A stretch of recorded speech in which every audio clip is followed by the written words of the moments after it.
Okay, I think that's a nice round number that we have here in the audience. And so I think we'll go ahead and get started so we can give most of the time to Jazmyn and Gary that you've come to see and hear. I'm Shamim Momin. I'm the Director of Curatorial Affairs at the Henry Art Gallery. And welcome to this conversation between Jazmyn Scott and Gary Simmons.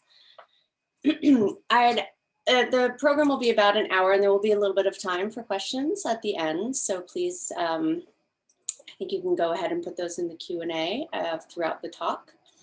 And we will get to them as soon as we get to that portion of the event.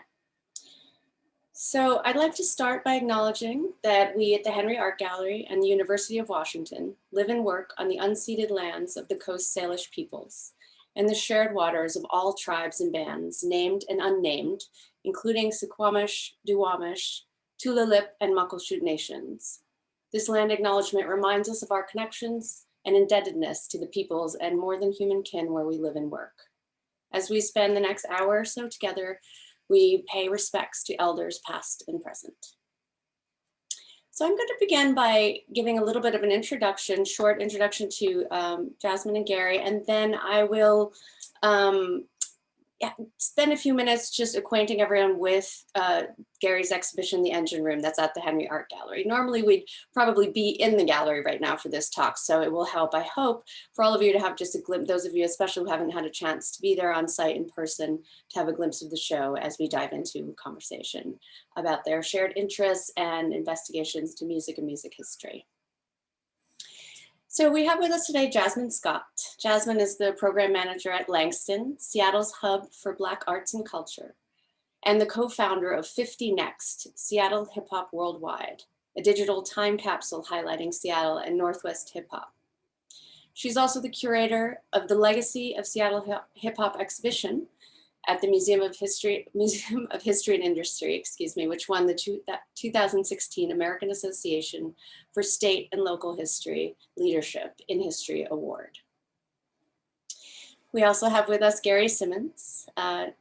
Gary is an artist who uses icons and stereotypes of American popular culture to create works that address personal and collective experiences of race and class in media spanning painting, sculpture, installation, and interactive sculptural environments. He was born in New York in 1964, received his BFA from the School of Visual Arts in 1988, and his MFA from CalArts, studying under the tutelage of Charles Gaines, Michael Asher, John Baldessari, Catherine Lord, Mike Kelly, and others.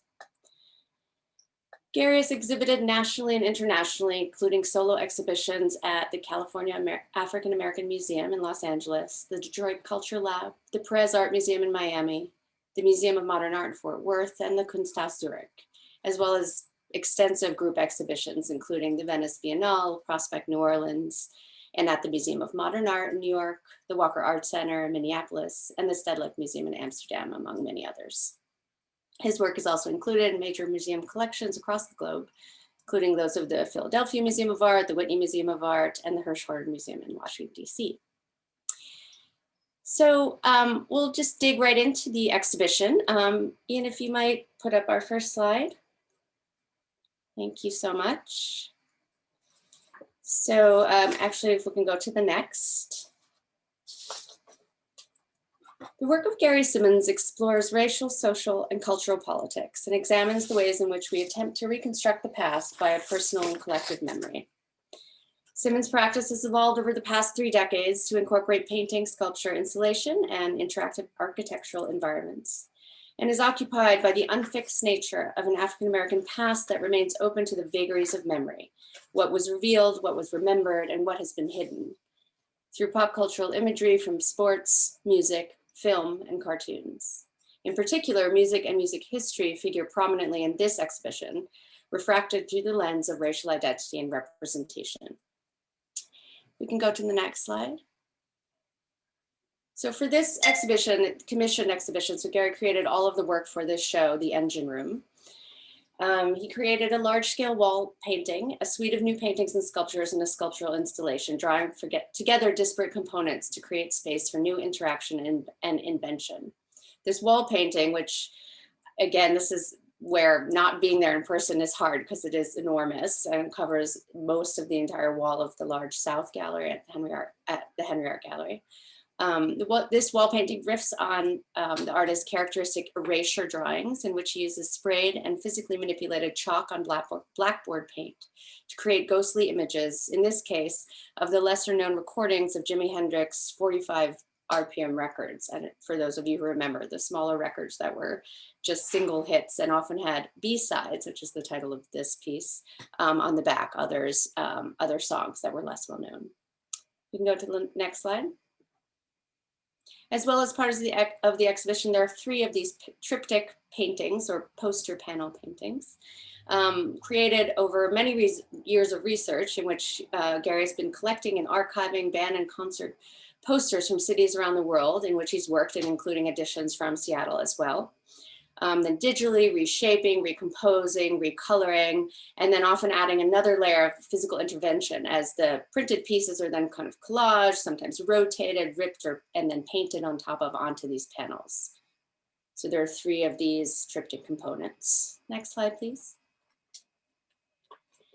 And the anchor of the exhibition is this large-scale garage schematic installation, in which those posters become a kind of single giant painting that you can see installed on the interior of the sculpture. The sculpture's entitled Garage Band. And again, recalls a schematic of a typical suburban garage, a space that evokes a site of creation, invention, experimentation, kind of that place where you tinker, the kind of casual tinkering to the genesis of major music movements and tech innovations. There's just stories abound of those, this being the site of that creation. As the exhibition title, The Engine Room, suggests, the installation will function as a generative interactive space. And this will be key to our conversation ongoing. So as both a private laboratory and a public stage, drawing on diverse historical and present day areas of the Seattle music scene, Garage Band, the sculpture, will be activated by a series of musician residencies over the run of the exhibition, tapping into influential genres and practices that are nonetheless atypically associated with the popular conception of the Seattle music scene. Next slide. And these residencies are co-organized by the Henry and Langston, and as I mentioned, an arts and culture organization that guides generative programs and community partnerships that centers Black art, artists, and audience, and honors the ongoing legacy of Seattle's Black Central area. So Jazmyn is the director there, as I mentioned, and we are doing 3 months of residencies. Each of the musician residencies occupies a month. We are currently in the first residents, who are the Black Tones. And I should mention that each of the residencies culminates in a public performance. Theirs will be broadcast on our YouTube channel on May 29th at 6 p.m. I'll remind you again at the end. But in the interim, before the public performance, the musicians have the opportunity to spend time in the space, to use it as a laboratory, use it as a creative, inventive space, again, as this sort of site that activates the sculpture and the exhibition overall. The other 2 residencies I should mention in June is Ishmael Butler of Shabazz Palaces and Diggable Planets, and in July features several artists in a Build-A-Band residency that revives the jambalaya, improvisational, and experimental jam sessions of Seattle music's recent past. So that's a very quick overview. There's lots more to say about it, but I'd like to now turn the conversation to Jazmyn and to Gary. To begin, maybe perhaps I'll just do a prompt to start us off to talk a little bit about your investment in music and music history, kind of how that came about and how it became central to your creative practice and thinking. Now I'll step off stage and cede to you two both. Thank you, Shamim. That was a really nice introduction. Thank you. Well, Gary, do you want to start? I will let you start. I feel like you're the guest of honor. I mean, you know, this is I'm working with folks in my hometown, and you know, I know you don't want the entire spotlight on yourself, but I think that folks are probably curious to know a little bit more about you and how music kind of intersects with your art. I have a ton of things that I want to talk to you about and question you, and we got to have a good little pre-conversation last week, and we have, a lot in common. But yeah, is there anything that you want to say about, your interest in music and its intersections with your art? I think two things that always come that kind of energize or charge my work is music and film. And whenever an idea comes to me, I go to those sources for not only inspiration but research. And I think something like the garage is something I've always been curious about from a very young age, being around friends and friends of friends that had bands or spoken word, or those folks were always kind of very close to me, and I was always like that weird visual artist guy on the side. So I think I've always been fascinated by the way that the idea of a group comes together. Being an artist working in the studio is something that generally you do by yourself.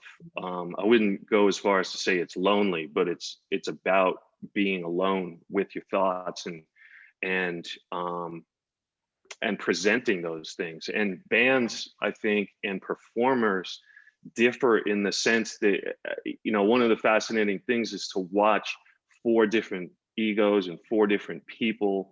I'm using four as the kind of atypical band or group, come together and produce a single production. And what goes into it, I think the average person really doesn't realize what it takes to get folks together all on the same page, boats sailing in the right direction.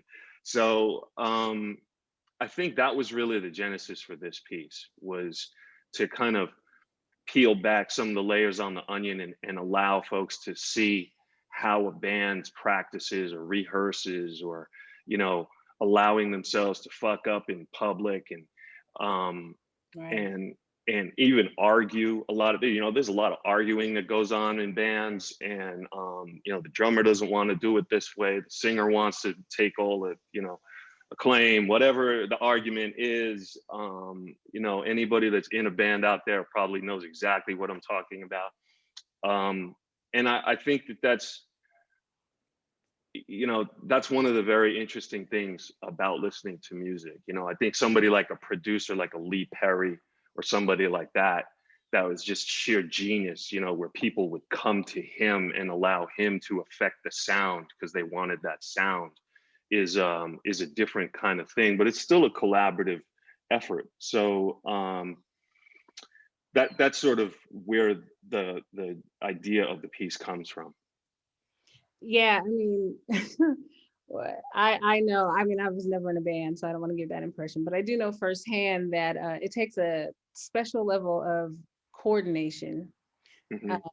When you're working with a number of musicians towards making music, performing, recording, whatever that is, and so that's really intriguing to think about that as you're you're creating visual art.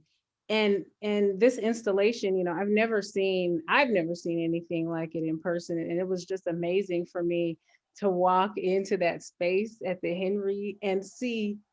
I mean, the garage is bigger than most typical two-car garages. But it's that feeling. It's amazing to go into a gallery space and see a fully fabricated garage, decked out with these posters, with the the sound equipment, and then envisioning our residencies that are going to be coming throughout the next 3 months, and how they're going to utilize the space, and what it's going to look like for each residency, and how it's going to be similar or different.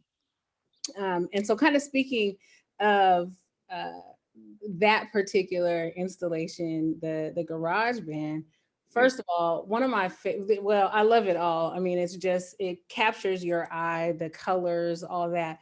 But I love the custom fabricated equipment in those like wooden boxes.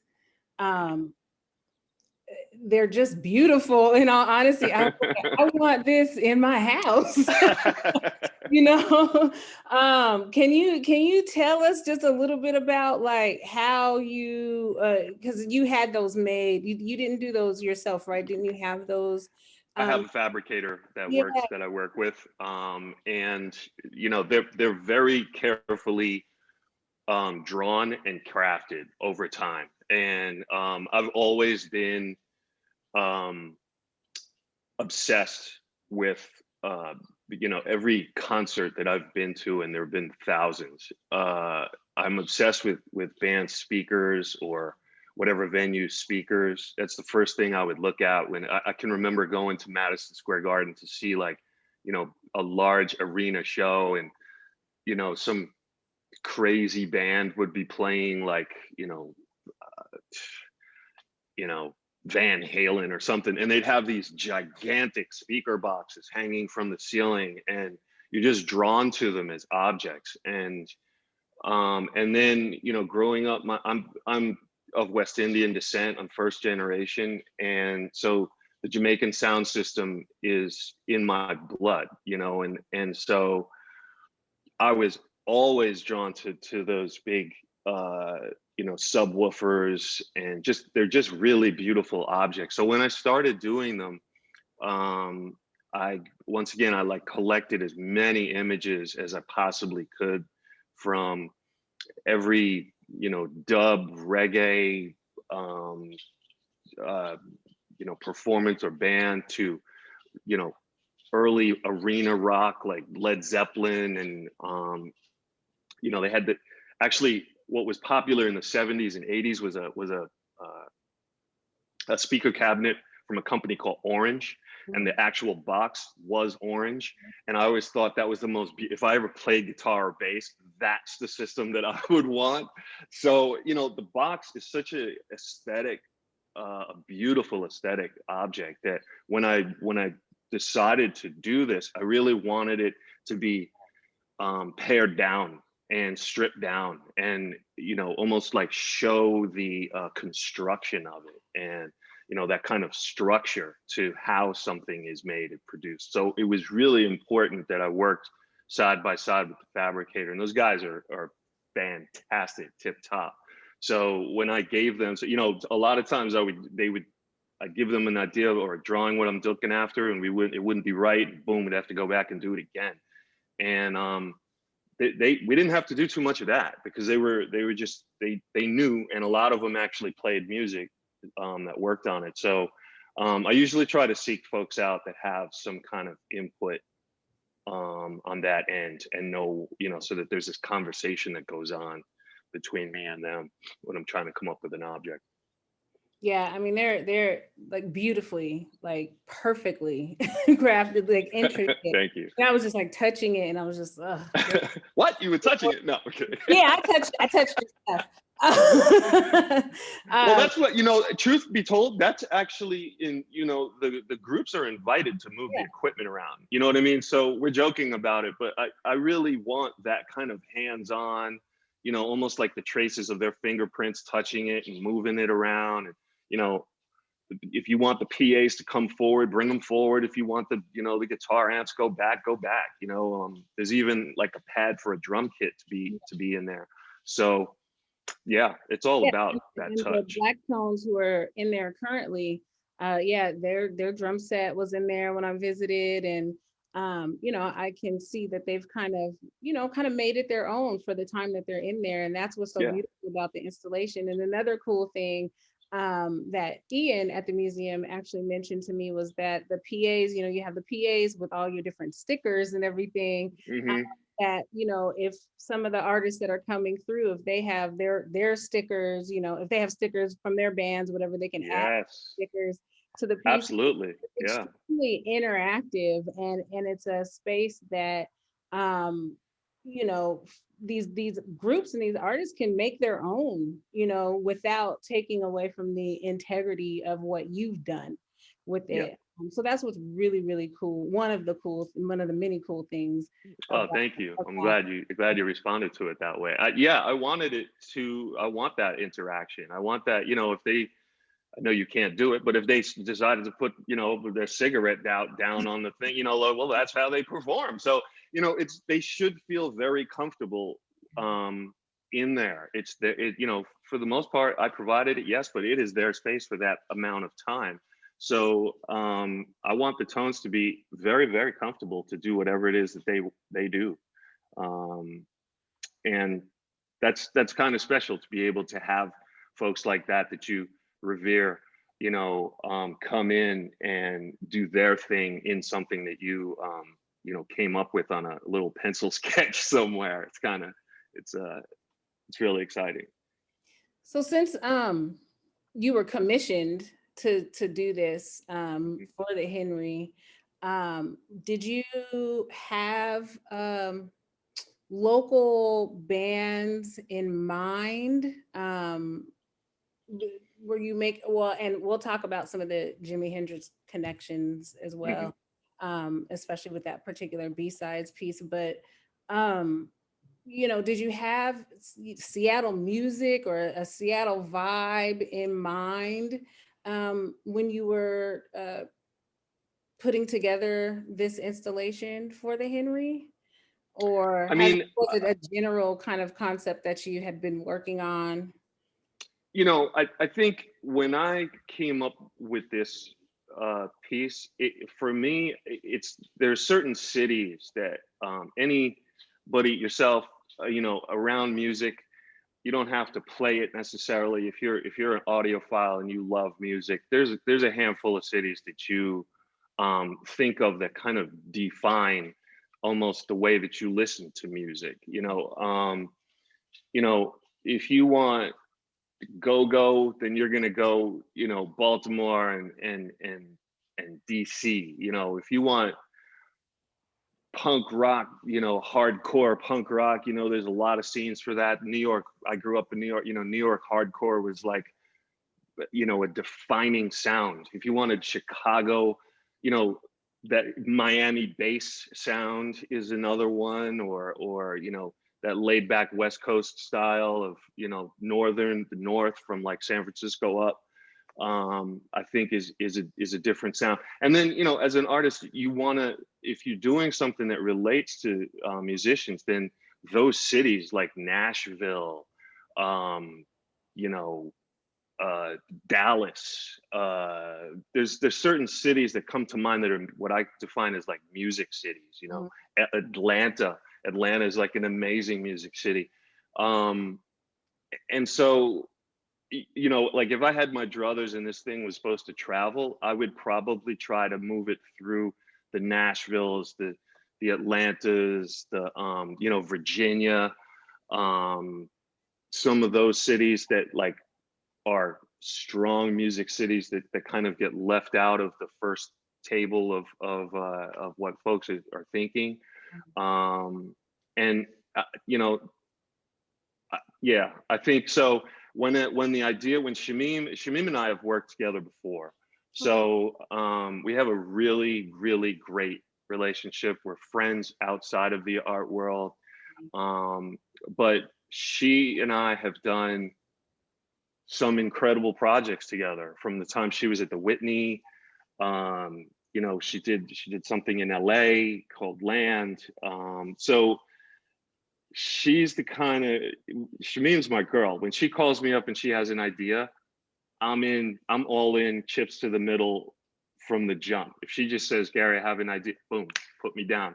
Because it's rare that you work with a curator that is so in tune with how you work and allows you the room to do the things that you do. And so Shamim just trusted me. She was like, hey, you know, come on up, look around. And I was like, Seattle, hell yeah. You know, like that's, you know, Seattle is I've always wanted to do stuff in Seattle. And, you know, even as far back as when I was a little dude and I would watch the Seattle Supersonics. Like, you know, like Seattle is just one of my favorite baseball players ever. Was Ken Griffey Jr. played in Seattle. So, you know, like Seattle was a thing for me. And obviously the music scene in Seattle is so diverse and so strong, and it covers, you know, 50 years. It goes back to the jazz, you know, there were jazz players that were doing their thing up there. And you know, then you got Hendrix, and then you know, move forward and you got like all the grunge thing going on, and the hip hop thing. It's just so, it's a beautiful fabric for music. So as this piece came together quite easily for me in a way. It was like, oh wow, I got an option to do something in Seattle. I'm doing music, man. I all in on music. So that's kind of how it really came about, was a love for the city. And then, you know, and then she took me around and I got to see the fish get thrown, you know, like all of that. It was kind of cool. You know, and I'm an Aries, I'm an April baby, so like the rain thing is like good to me. So like there's a lot of things about the city that I really love. So you know, UW is an amazing university. So, you know, the funny thing was that actually the project sort of changed and shifted, and I think that you know, COVID kind of jammed us up in a lot of ways, and we can get into all of that. You know, what the hell, we can get into it now. You know, I came to her with this idea. She said she wanted to do the big room, and I was like, great. And so we started down this path. And one of the things that mirrors a musician or a group of musicians is you have to be kind of flexible and fluid. You know, like you have to be able to move with the punches. You can't just stay rigid. Otherwise you're going to get knocked out. And I think that, you know, once we all got shut down, my immediate response, this is an interesting thing. My immediate response was to pull the plug and do it another time. And Shamim was adamant. She was like, no, we are doing this, and we're doing it now. And we need something like this that has these tissues that connect back into, you know, not only the student community, but the music community and the art community all coming together. And this piece has to happen. So Shamim actually really pushed me to say, let's do it now. And so then we said, okay, let's re-quarterback this thing. How are we going to do this? How do you do something that's all about performance and an audience and people coming into the space? How do you do that during a time of pandemic when everybody has to be distanced and all of this? And, you know, the one cool thing about doing this is, yeah, there are a lot of it's my ideas, but there's a lot of things that you kind of have to open up and start listening to a lot of other opinions. And I really enjoy that. It's a collaborative thing. I think that's the way that the garage works. You know, we set it up, and then we hopefully the museum programs it. And, you know, so that's like where you come in and you do your thing, because you know the music scene. So you know the diversity that needs to happen. You know those lesser known artists that are, you know, incredible, that could really electrify that space. So, you know, you have to be able to kind of be comfortable working in a collaborative sort of way and allowing other voices to professionally do what they do. It's not only your way. It's like kind of myopic way of working. And I think that was really important during this time. I think it was, you know, the certain ideas that popped in, like, you know, well, what about streaming? What about doing a YouTube channel? What about a podcast? You know, like all of these things that I didn't really consider, but when it came up, it's like, that's an interesting idea. Let's try to move in that direction. Or, you know, a residency. Wow, that's dope. Let's do that. You know, it's a very interesting thing, and I'm very thankful for everybody that's been involved on this project. So I'm colonizing all the talking. So. Colonizing. Well, no, I mean, this has just been a time of thinking outside of the box, and I'm with Shamim. Like, you know, I think when we're faced with something that we've never been faced with before, sometimes our natural instinct is to say, let's not do this because we can't do it in the way that we're used to doing things. Yeah. And you know, for me as a person that does a ton of programming for an organization and has just always done, you know, event production and things like that, you know, I went through that same thing last year where it was like, how am I, like, a big part of my job, I feel like, is bringing people together. You know, when it comes to art in any form, I've always seen it as something that we come together to enjoy and experience. And so I had to say, okay, we can still do that, but now we're doing it virtually for the most part. You know, we're coming together in a different way in order to share these experiences. And so, you know, we went through a lot of that last year. But one of the first things, programs that we did virtually when we were like, all right, we got to figure this out, was a hip hop program. We partnered with another Black arts organization, Wanawari, here in the community. And we did a 7-week series, live stream series called 206 The Break. And it was all about Seattle hip hop, and bringing together DJs and then people we call like luminaries, just different folks that have been involved in the music scene, the hip hop music scene locally for a long time, or even a little bit of time. And so we had DJs, 2 DJs, we would pair them up and assign them an era, and they would program all Seattle hip hop in their sets. And so these DJs would kind of go back and forth, and they just be playing all this Seattle music. We started from the 80s and went on down to present time. And then during the stream, we would bring 2 different people together to really talk about that era of music in Seattle. So they would talk about not only the music that was being presented in those sets, but also just what was going on in Seattle at that time. You know, so it could have been anything from, you know, political issues, because, you know, we had WTO here locally, that, you know, all that stuff kind of feeds into hip hop, especially locally. Hip hop really has a strong voice in activism and things like that. And, you know, we did this program in a pandemic, and we launched it right after civil unrest, right after the George Floyd murder. So there was and you know, Seattle was a huge city that for protest last summer. So there was so much going on. But what we found was that bringing people together, even if it was virtually, through music, through art, was a way to like heal in many ways, for people to just take a break from all the stress and anxiety and just all these things that were going on around us, and just enjoy art. And all the things that came from that. And I see that with your installation as well. I will say, you know, the one rub I have is because of COVID is that I go into that space, it's huge. And what do I want to see? I want to see it activated with people. You know, and we have these capacity limitations where we can't have that many people in the space.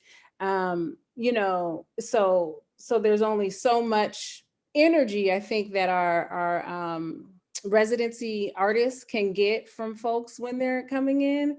And so that's like a little bit of a personal downer for me, because me too. I want to A be little in bit. and feel like I'm at a show, you know, I'm at the club or whatever, you know, because that's what I enjoy, is really being in spaces and getting to be around people and enjoy live music. And in that, and just visualizing in that space, just could we get 100 people in there? Amazing, but also no, just you know, yeah, no. we still got, you know, Keep your mask on. Still got the panini press, and so I'm cool. But also, you know, if we didn't have that, that would be a beautiful thing. But nonetheless, you know, like we said, being able to see what these artists are coming up with, just being given a space for them to experiment and just vibe. You know, there's no set agenda. We've literally just said, here's a space, use it to rehearse, use it to, you know, play around with different sounds, use it to, you know, do cartwheels if you want to, you know what I mean? For real. Yeah. And so I just think that that's great, where they can come in with zero obligation, but to just create and be the creative people that they are. And so I'm so excited, it was really an honor to be invited to be a part of this and help bring in the artists for these residencies. And so that's gonna be dope.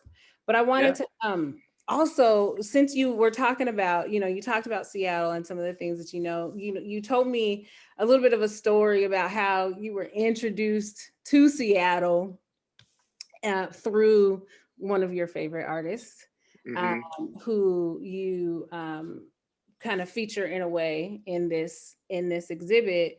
So can you talk about, again, like how you were introduced to Seattle music, and then your love for Jimi Hendrix and how he inspires your work, his music, him as a musician, all the things? I mean, you know, Hendrix, I was fortunate enough that I grew up in like, you know, the 70s and 80s and stuff. And when I was a little guy in Queens, my older cousin played in a lot of bands, and I followed him around like a puppy. You know, I worshiped him, and, you know, he'd always kick me to the side, like, get out of here, kid, we're gonna go hang out.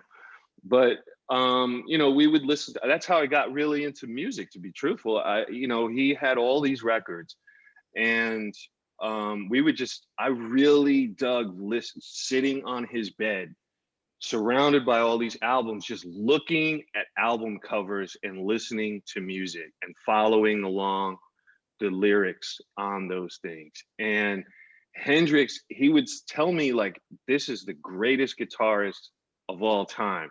And I remember saying, like, I love this. What is this? And she was like, this is Jimi Hendrix. And then I discovered that he was, you know, obviously we could spend a whole other hour about the origin of how, you know, Black music inspired or, you know, rock and roll took from whatever that conversation, and that's a whole other political conversation. But, you know, I think that Hendrix at a time was so identified with like the acid rock, heavy rock music thing, which was a very white identified kind of thing. I mean, you had brothers in there, you know, but when I discovered that this dude was a Black dude with this beautiful afro, and, you know, that guitar and like the way he would play was it just blew me away. And I became obsessed with Jimi Hendrix. And my cousin played guitar. He tried to play just like him, had the headband and everything, you know. And I think any young kid that loved music at the time, obviously music was really big in our family. Like I said, you know, we're West Indian. So, you know, just a sidebar, if my father got really pissed at us, the first thing one of us would do would run to the turntable and put on some calypso or some reggae or something to draw his attention away from why he was pissed at us, and it would save us an ass whipping. Yeah. So, you know, I put on like Lee Perry, and it's like, you know, suddenly he's like, oh yeah, why am I mad at you again? You know, and that kind of thing.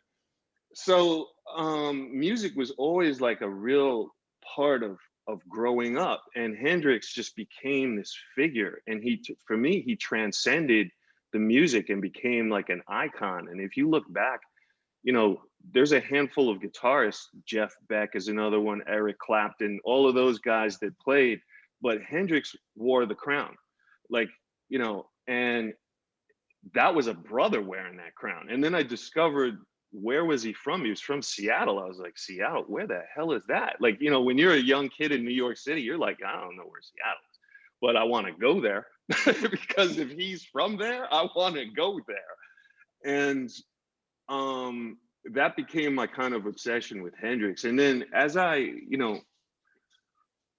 punk started becoming part of a really interesting amalgam of like reggae. You know, there's a lot of reggae infused into punk music. There's a lot of blues involved in there, which is a lot of like Black music was involved in it. I really the Clash was a really important band for me. I think that the Clash really, fused a lot of different types of music together. And at the same time the Clash was up, hip hop started really being invented down the street from me, basically. So, and when we first started spinning records, you didn't have a Techniques 1200, like you had your mother's, Zenith, some stupid shit with that arm thing going across and whatnot. And you played that, and actually samples and scratch beats were handled very differently. But where they, everybody took your sound was you had to have a depth and a knowledge of music, historical music to actually DJ.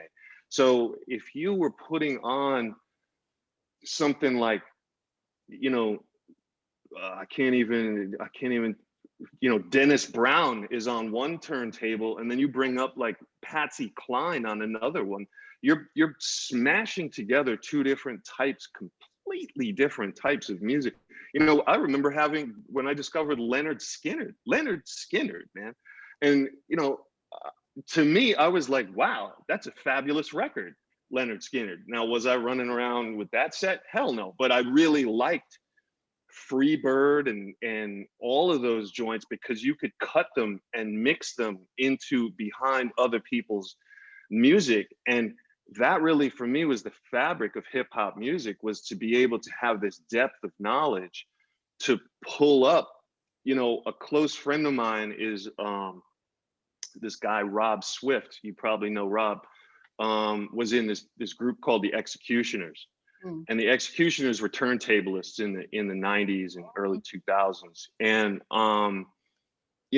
Rob is one of the greatest DJs I've ever been around in my whole life. And one day I was at Rob's house in Queens, and oh my God, he had like 4 or 5 turntables. He was like, Gary, come in my room.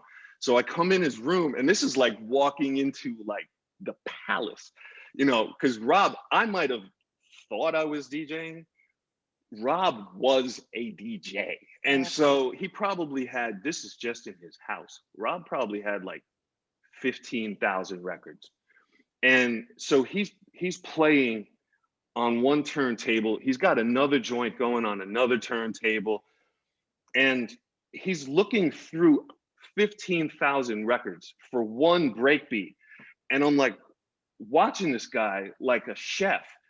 And he pulls up this record of Battlestar Galactica, right? And I'm like, what the fuck is he doing with Battlestar Galactica? Like, first of all, who has an album of Battlestar Galactica's music? Yeah. So he pulls it out, cues it up, has it already marked on the thing, and sets the needle down, and for like, I don't know, 3 breaks, he has this little sound out of Battlestar Galactica is coming in while he's playing all this stuff. I was just blown away. I was like, God damn, how you can actually catalog a specific breakbeat on an obscure record in your 15,000 record collection, to pull that up just to show me some things that he's been thinking about, is just mind blowing. And, and so we would sit and talk about music and what kind of music we grew up on. And,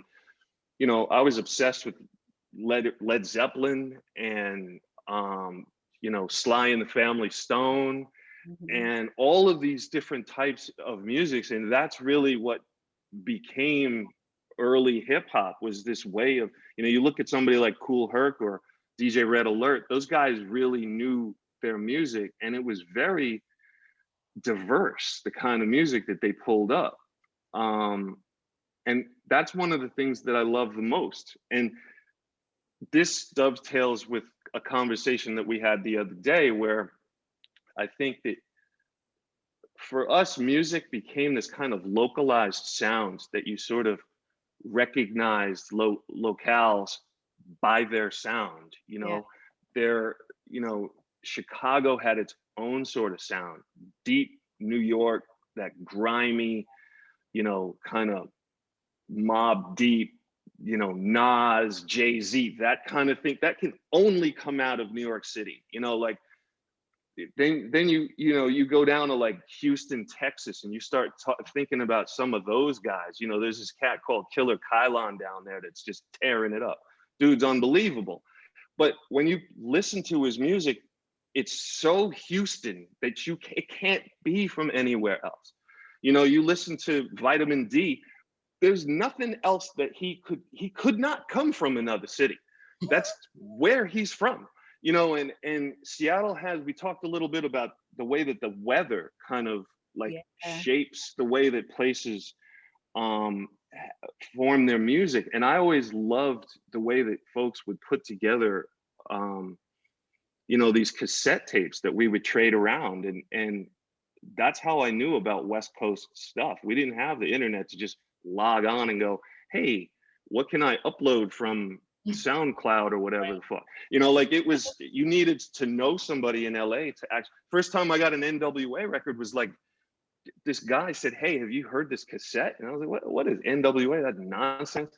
And he was like, I'm telling you, put this on. He put this thing on, and dude, that changed my life right there. I was like, I can't believe these guys in LA are knocking this out. You know, so I'm really going off on a whole lot of different places, but I guess what I want to bring it back to is the way that a locale can be defined, that the sound can really be defined by the location. And I think that's one of the things that's most attractive about Seattle, aside from all the other things, is there's a specific sound. If you even think about grunge, you know, I remember going to a show to see L7 and Mudhoney in New York City, and if you saw, that place was packed.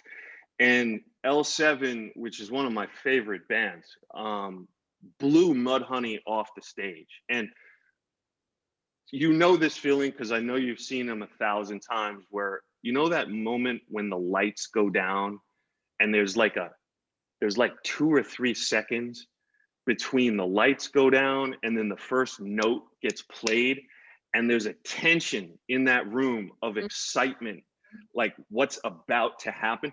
That's what I always wanted to capture. You know, the only thing that ever comes close to it is fashion, you know, because when you go to a fashion show and those lights drop, you know, and suddenly these incredible models with these, you know, visually stunning pieces of fabric come down the stage with the music blaring and all of that. There's nothing like it. It's incredible. And I think that those 3 seconds between lights go down and the music turns on, that's a very special moment. And Feel it. you feel it, you know, and you yearn for it, you know, like that's what I want right now. I want to feel that, you know. So that's why I love music. I just love being at any kind of musical event. One of the things that I say about Seattle is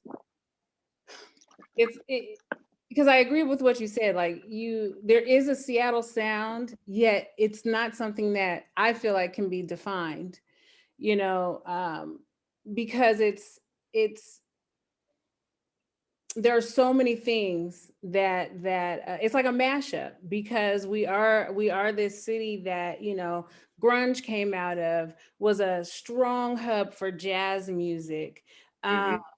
You know, just so many different types of folks that are from this city, that have come from the city, that have created sounds that all feed into what the Seattle sound is. And so it's hard to define, but it's something that you know when you hear it. Yeah. And so I've never been able to articulate with words, like when somebody says, what is the Seattle sound? I'm like, well, I mean, it's vitamin D, I'm saying? Like I can name different, Yeah. DJs and producers and performers to say what Nirvana, like those are, but they're all across the spectrum, but when you hear it, that's Seattle. It's, to me, and I'm a Seattle native, so I'm biased, but it's something special. It just really is something special because the influences, I don't feel like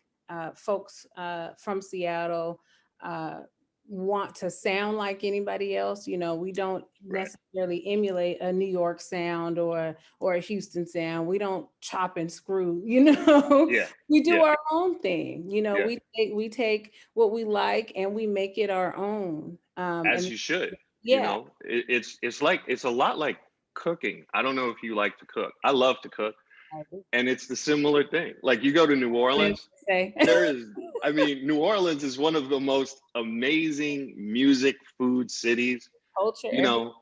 If I lived in New Orleans, I would look like Dom DeLuise. I'm telling you, I would Biggie would be skinny to me because I would just sit and eat and listen to music. That's all I would do down there. I mean, if you're gonna be fat and happy, be fat and happy in New York, in New Orleans, because it's literally all the things. You can eat all the good food, you can hear all the good music, you can go to the great shows, there's beautiful art, there's the even the spirituality stuff. I mean, there's just so many things to do and learn and be exposed to that you'll never like cover it all. Even if you live there, like it's beautiful. So it's just beautiful. So, hey, I'll retire, go be fat and happy in New Orleans. I love the people, I love the Treme. Yeah. I love everything about, like, it's just Black life down in the Treme is just different, man. There's a certain, like, just comfort. Everything is about comfort through struggle. You know what I mean? Like something horrific like Katrina can happen and folks find a way, and celebrate. We still that I think resilience is really, really shown in a place like that. Black resilience. Because even just in the way that they do memorials and funerals, it's really about celebrating versus mourning. 100%. It's okay to be sad, but let's not carry that sad energy. Let's celebrate who this person was, the life. Honoring their life. And I love that analogy, and I think that feeds into everything that they do. It's just how do we're going to celebrate our taste buds by making 100% creating delicious food and just all things. And so I think amazing city. I think circling back to Seattle though, I do think being from the East Coast, I think when I hear something and I kind of know that I might not be able to tag it exclusively as Seattle specific, but there is a Northwest sound that I think, and I might be off on a limb here, but I really feel like listening to Seattle rappers specifically, there's a cadence that's very specific to the locale. And it almost follows a kind of spoken word sort of delivery. And that cadence is very specific to Seattle. And when you put that with the kinds of mixes that are, they're almost, I don't want to say swing, because that like makes it somehow, I can't, the way folks are mixing music is also a little bit different. But I think what anchors it to Seattle is the cadence. I think that's where you get it, and if you're from there, like a lot of times people tell me, like they know that I'm from New York because of my accent. I don't hear my accent, you know, like I'll hear when I get mad, then it totally comes out. But when I was growing up, my mother would say, you know, you can't go out in public and talk like that. That's like you sound like you're from Queens for the rest of your life. Like you can't just roll your R's and, you know, over and, you know, drop your A, you know, it's just, you have to be aware of it. So, you know, like an East Coast accent, New York specifically, or New Jersey has a kind of specificity. And I think that when I travel, and now I'm living in LA, there is a cadence to the way people talk and rhyme or sing. And I do think that some of the beauty that comes out of the grunge thing, which really I think people ran down the freeway with was the don't take this the wrong way, but I think that when you think about like what you hear a lot about depression that comes around, how the weather affects people's emotions and psychology. I think out of that came a certain sound that became grunge for a disenfranchised group of kids at the time that were producing things in garages and on their own. There was a very DIY aspect to it. There's, you know, if you think about Nirvana gets all the attention, but there's so many other bands like Green River and, like I said, Mud Honey and all these other groups. I believe that, you know, there were very small clubs. I don't know them all off the top of my head, that some of this music came out of, that these guys were kind of in a garage sort of way forming this sound out of a kind of desperation that had the backdrop of this wet, almost damp feeling around you. I mean, even that's where the fashion comes from, you know, like that whole flannel shirt look thing was functional, it wasn't just for fashion. So, you know, you kind of just threw on what you had, and suddenly everybody around the country, people in Los Angeles, it's hot as hell, they're still wearing flannel. Right. You know what I mean? Because that's what dudes wear in Seattle. And it's like, yeah, but you're not from Seattle, dude. Like, what are you doing? So there is a definite sound. And when you hear like you know, like a record like Bleach, you know, when I heard that album, I had a girlfriend that was really involved in the music scene back then. And she was like, you're gonna love this. And she gave me Bleach, and it changed it again. That was another one of those like right-hand turns. You're like, God damn, I love this. When there are moments that you can almost remember a band or an album or something changes your direction, you know, and adds to it. It's almost like adding a lane on the freeway.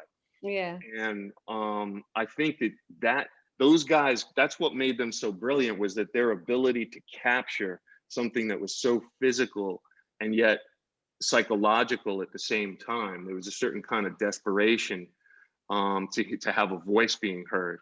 It would be interesting to see, you know, a young Nirvana right now in the political climate that's happening right now, you know, what would come out of it? Even more than a sound, it's a mood. Yeah, that's it. Yeah. Because I would say even across genres, we're a little emo, right? Yeah. And you're right. A lot of that has to do with the weather and just the backdrop. Not to say that our weather is constantly depressing, because it's not. People say it rains all the time. I don't agree with that. It does rain here, but we're very seasonal. But the thing is that when we are in like the fall, winter, like it's dark and it's cold, and like, you know, folks like me are like, I am lacking vitamin D and I need to get the heck out of here. But that does translate into how people create their art. Not only music, you know. I think across the board, but and that was displayed in grunge, but I think it's also displayed in hip hop for sure, and Yeah. other genres of music. You know, I hear a lot of hip hop artists all the time talk about not only the weather, but just the city. You know, the Yeah. different parts of the city, and you know, you can understand how the environment affects people in 100%. ways. And so that's a good point. But yeah, I would call it more of a mood than a Yeah. sound, and how that mood comes across. It's like, oh, that's Seattle. Yeah. You See, know? that's it. That's it. I think that Yeah. you nailed it. I think that that mood translates into, if you're sensitive enough to try to capture it, the mood. Yeah. I think that, the same thing with visual art. I think that you think about artists that reach or hold on to things that, like if I was up there for any length of time during those cold periods that you're talking about, immediately comes to mind, I'm start working with blankets, because Right. I don't like being You want to cold. feel So warm. Yeah. exactly. My You heat's know, like, on. Like, yeah, start shredding up some wool, man. Like, it's yeah. that would be my go-to. So I think that you become, and you can't take those things for granted. And I think that it's also very tactile. Like, you can't. This is one of the things, and I don't mean to bash on the young folks. I think that you got to get out and feel the city, man. Like, you can't produce in your bedroom, Mhm. with your hoodie over your head. Like, it's not gonna work. Like, and auto tunes, leave that auto tune shit alone, man. That's like, your voice is great. You preach That's what right now. is defining you, man. For real. And Yeah. it's like, I can't tell. My problem is I can't tell the difference between kids now. Like, I'm listening to something, I don't want to go off on a total bashing thing, but I was it gonna say we seemed could like take a whole another hour on that and sound like, just annoyed the old. old folks up on the porch. Like, once, like, Drake came in, it just ruined everything, man. Like, that just took it all down, because once you put your voice out there and filter it through the auto tunes, you have taken away your identity voluntarily. And so, Well, essentially you know create a new one too, and so you never give your fans or your listeners an opportunity to really know who you are, because we're always getting yeah, a manipulated version of you. And we but just something will come of it, you know what I mean? Like, I think I believe that kids they're resilient, you know what I mean? Like, they come up with, and there's always that, like, nah, I'm not having that, I'm doing this, like, there's always the pushback and yeah. the swing. And that's what I love about music, is that it's always a reaction to something that came before it. So something good will come out of it. Just gotta leave that auto-tune shit alone, man. Well, Unbelievable. I wanna just make note of the time, because we are at an hour. We don't have to cut this off that quick. But for anybody that's watching, if you have questions, you want to send us a couple of questions to address, please feel free. And I also wanted to ask you or talk about the posters.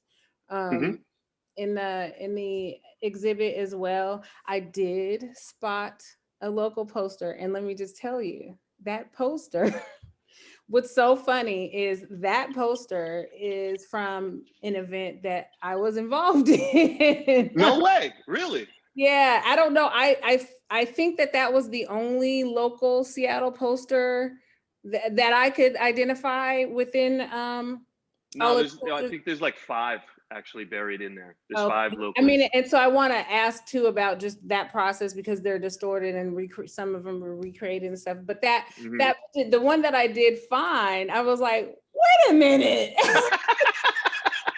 Because I actually commissioned that design. So that is from a 2010 event Okay. called Dope Emporium, Stop doing that. which is it was like a community festival. Kind of the community were the people who produced it and put it together, but it was really conceptualized and led by someone named Jace E. Cage, who is an MC. He's with the group Black Stacks. Also, you know, he had a group called the Silent Lambs Project, has been in the game, local hip hop, for a really, really long time, and has also been a huge, like, just community, like, activist person, just involved in so much community work. He's currently involved with, you know, working with young people, and just amazing person. So anyway, he started this Dope Emporium, like, one day festival.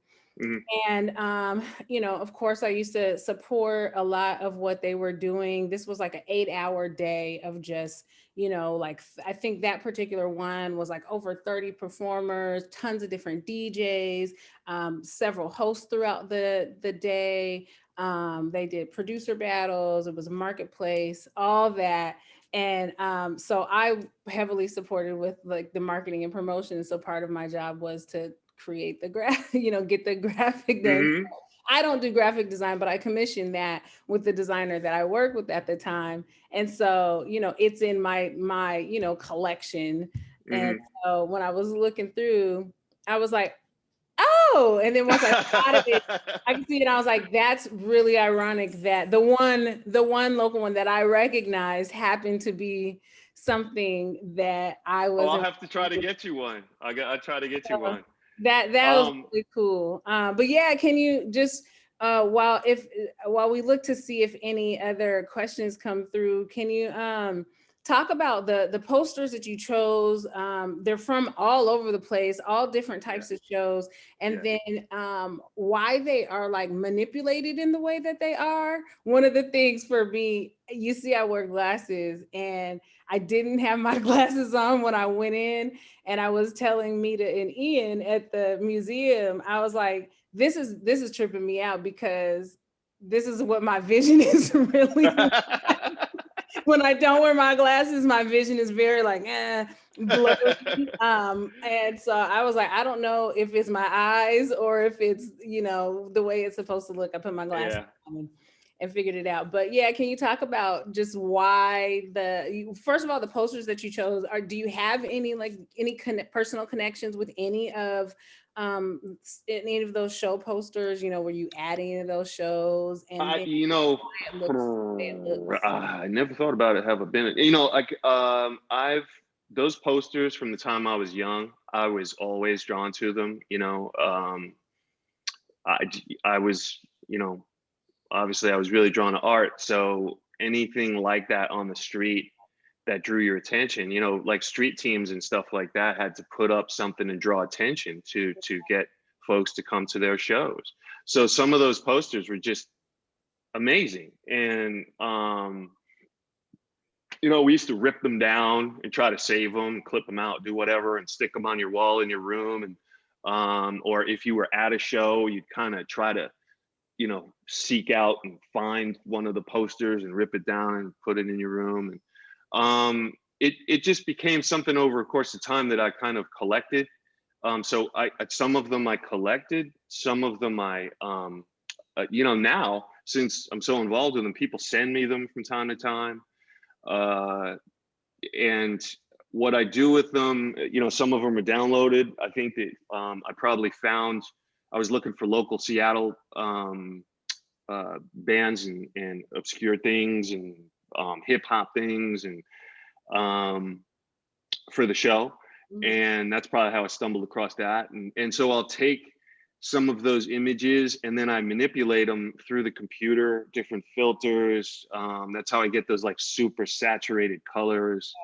And you know, like, if you think back to, like, some of the late 60s, those, like, acid trippy ones that look like the Hendrix albums, you know, like I loved the graphics on all of those. So I'll take even something like a black and white poster for a band and then, you know, totally manipulate it, change the colors up. I'll do, like, some really saturated canary yellow next to you know, electric magenta and bump that up, and then I'll put some kind of blur effect on it, so you can read. A lot of it gets erased, so some of the images, for me, it's up to the viewer to piece those slippages and erasures that happen, to piece it back together. And for me, that we didn't really get too into the erasure part of my work, but that really is where it started, was about kind of erasing a stereotype, was the original where it came from. So they were, a lot of them were cartoons and things of that nature.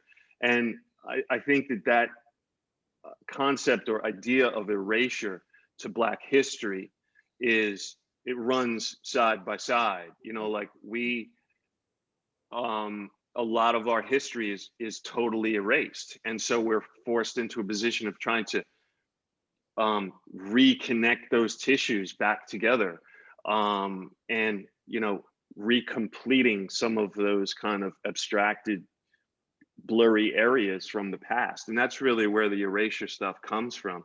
And so I use that in the poster to allow for an avenue for folks that, like yourself, that walk in and see something, maybe something they were involved in, and there's bits and traces of it, and enough of it for you to know that was something that you were involved in.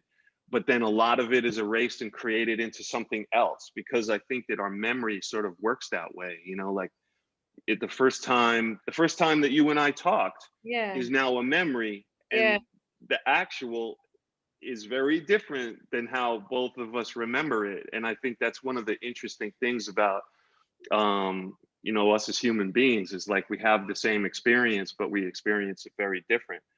So I love what you've done with the posters, and I'm just so glad that you explained it in this way, and I hope for folks that haven't been able to get out to the Henry to see it, please go see it, because one, you're drawn in just by those vibrant colors, right? And so that's like, those colors smack you in the face and you're like, what is this? What's going on here? Then you get close. For me, it was like, okay, I walk in, I'm like, oh shit, and then I walk up to the pieces, and I'm looking at them, and I'm literally like looking at them this close to try to identify. And it really was going through that process of, oh, these are blurry, or these, these aren't clear. You have to figure this out. And so it's something that you can really take your time with, to see is there anything that you recognize? Maybe there's not anything that you recognize, but what can you make out of all of this, Exactly. And then within that, even if there were obviously show posters that you had from all across the country. And so there was band recognition, there were names that I recognized, but of course, shows that I wasn't at, and being able to see, kind of make out like what these were. Some were dated, and you can kind of see what moment of time these things might have happened. And it's just a really cool experience to go take your time, sit with it. And again, there may be some recognition, there might not be, you could just be learning from looking at posters. And I'm glad you had that experience. I love posters, for folks like us, show posters are nostalgic, and for a lot of folks, like collector's items, right? One of the things that I mentioned, there's a venue here that came to mind when I was looking at the pieces, because they would often have framed posters of past shows that were at the venue. And so that wall would just grow with more and more posters. Nice. So when you go into the venue, you're there for whatever show you're there for, but you're also getting the opportunity to kind of sit with history, because it's a venue that had been around for a long time. And so so many folks locally, nationally, internationally have performed in that space. And so to be in there, you might just be at a little local show and be looking at posters, of huge bands, that have come through. And so I just love that connection, the things that it'll bring up for different people based on their relationship with music and with art. For sure. It's the ghosts of the past, it's like, they're with you all the time. Yeah. So my mama is watching. Oh, no way. And she threw a question into the Q&A, and Okay. she's quite the art buff. And she said that the engine room is reminiscent of the, first of all, do you know who Theaster Gates? Do you Oh know? yeah, of course. Yeah. We're good friends. Exactly. Who is he not Yeah. friends with? But she said it's reminiscent of the record store exhibit that he did here at the Seattle Art Museum several years ago. And so she wanted to know if there's any symbolic relationship between the two of you guys. And so you guys are friends. Have you guys inspired each other's work at all, or worked together? We have, we've been in a lot of shows together. Me and Theaster, we run together in the same crew, I inspire, we work in different, on different tracks, but I think that there is some similarity in, Theaster's involvement with music, and he actually plays. Mhm. For me, for the most part, I'm never in the exhibition itself, like for instance, for this and everywhere that it goes, and then there's a sister to this called the Black Ark, which is a Jamaican sound system piece, and that travels and people perform on that. And in both cases, the garage and the sound system, the performances get recorded by video, and that gets cataloged, and so that becomes part of the history of the piece. So we show that a lot of times on a flat screen. This is for the garage. This is the first venue, so there is no videotape prior to this, but from here on it will. So so like the tones become part of the piece. It's kind of it's like the posters. They just get kind of stacked on. And by the way, I would love to have one of the Tones posters, or like the Diggables. That would be amazing, because then I would do something with it. Bang, it would be in the piece. But I drifted off. Yeah, I think that the astronaut. We've been in stuff in Venice. It's a trip to travel and be with your friends and see what they came up with for things in a totally different country. That's one of the really cool things about being an artist and having, a lot of, or we'll have a dinner party and he might be in town and boom, he'll come over. It's a real, it's a lot like the music scene. I think that there's a tight fraternity and you're all very close, even if you approach your work from different sides of the planet. Yeah. Let's see. Okay, well, it's 6:20. I do want another question came through. We'll do that question, and then God, and there's so much more that I know we could keep going. That's the thing. we said that the other day. We were like, we could easily have a 2-3 hour conversation. Oh yeah, you have to cut me off, man. I'll just keep Well, talking. I mean, I love it. I mean, I'm having a great time. I feel like we need to do a part 2. Yeah. So, Well, hey, let's do one. We can do that. Later on in the run, we might need to do this. Yeah. But a question came through, and you addressed this a little bit, but it says, can you talk about the influence of Lee Scratch Perry's work, or can you reference the Jamaican dance hall sound system histories and the prevalence of hand-painted posters that are produced out of that? Well, I have a piece called Reconstructing Memories of the Black Ark, which that's the sister piece, and that's what kind of gave way to the garage happening. That sound was really, that whole piece was inspired by Lee Perry and his studio, which famously burned down twice. Lee smoked a fair amount of weed, and so it's the myth is that he burned it down smoking weed. Now nobody really knows that. Lee's a very unique individual. I did have the opportunity to have him. He was invited to play.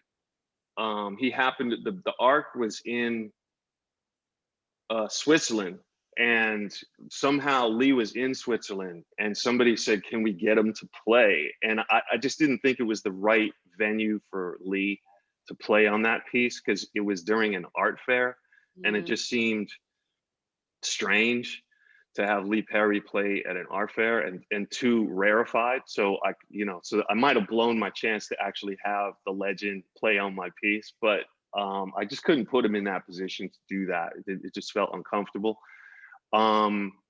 But I think that the DIY-ness of it, the way that a lot of the things that I make, I try to keep as lo-fi as possible. And I think that embeds the spirit of Lee Perry. I think the way that dub and early reggae was a very kind of sound that was created by local objects and sounds around you. You know, you would take like a chain link fence and record that, or you could take some old drum and hit that and you know, get an echo off of that sound. And so I think that those kinds of things, that kind of DIY, reach for something that's very, the economy of it is important. That's why I think that music is the same thing. The economy really makes the music that richness. It's like that jambalaya that you make in New Orleans. It's like, if you don't have that down, you can't create that shit in some 5-star Michelin restaurant. It's just not going to work. Like, it's got to be that pot that has that rich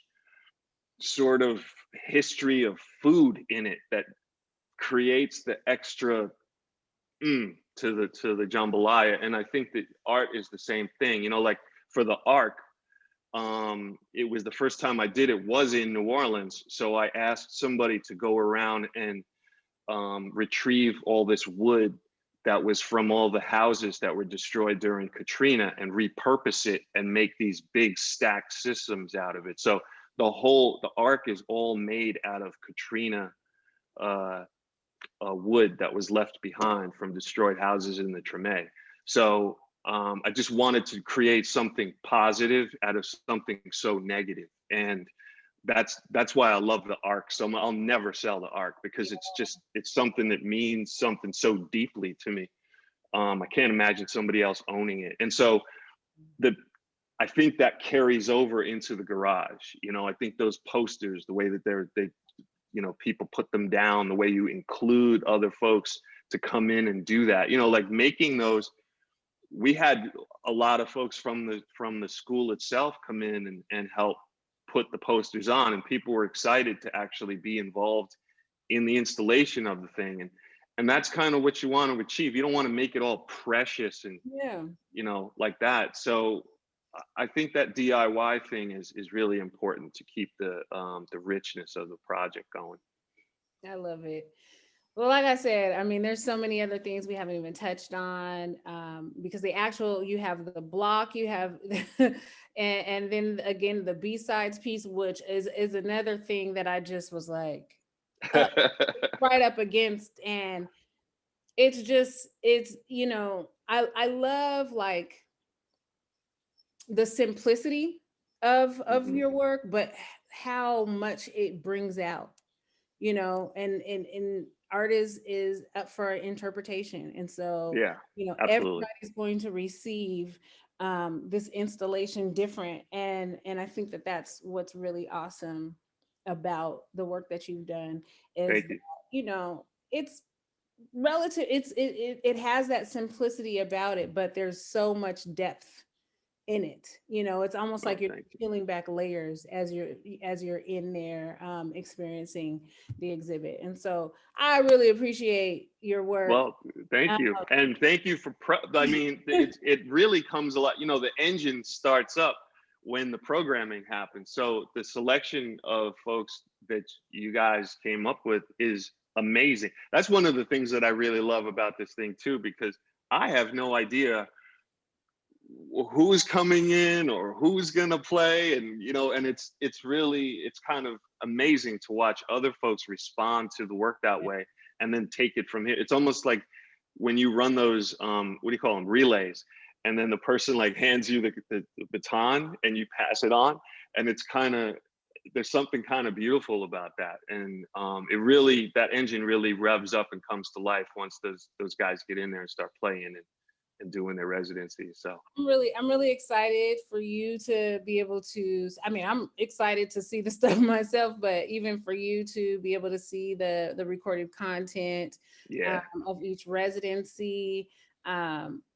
You know, thank you, Henry, for inviting me to be a part of this and support this program and bring in other artists, and working alongside Bubba Jones as well, who played a big part in. oh, nice. He and I really were like, we know a lot of the same people. And so when it came down to figuring out which folks would participate in these residencies, it was like we were both in agreement, like, okay, yeah, this Nice. is gonna go.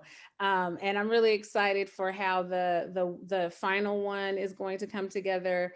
Shamim mentioned that earlier, but it's something where we had a gig that was just like an improv gig called Jambalaya back in the day, and that's where all the musicians and singers and everybody would just kind of come in. It was a club scene, and somewhat structured and somewhat of an open mic jam session kind of thing. Nice. So we're recreating that energy with a lot of the folks that actually participated in it.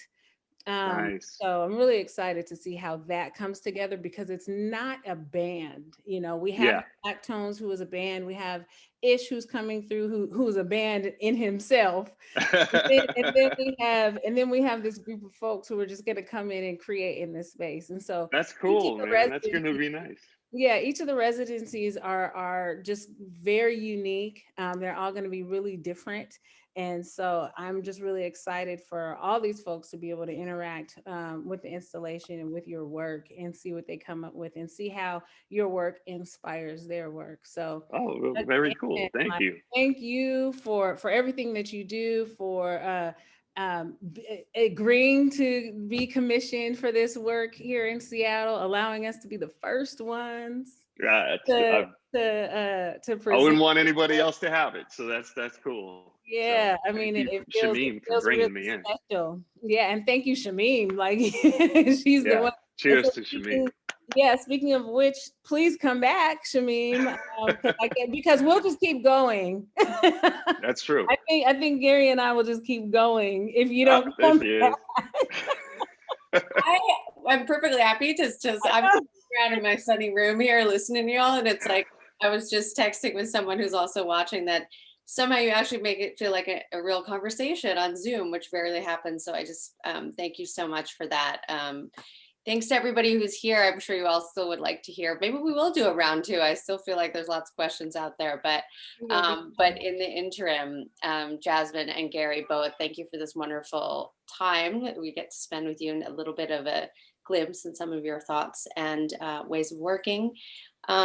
And again, everyone, don't forget that the Black Tones public performance part will be streamed live on our YouTube channel on the 29th of this month, which I believe is next Saturday. I think I'm getting that right. I'm trying to find my calendar and the too many things open here. But yeah, so please tune in or keep an eye out. Sign up for the Henry newsletter if you haven't already. Imagine you have if you're here. And keep an eye out for the next two residencies. There's lots more to come. So thank you, Gary. Thank you, Jazmyn. And thank you, guys. Have a great evening. Jazmyn, thank you. This was great. Gary, this was so much fun. Take care. Thank you.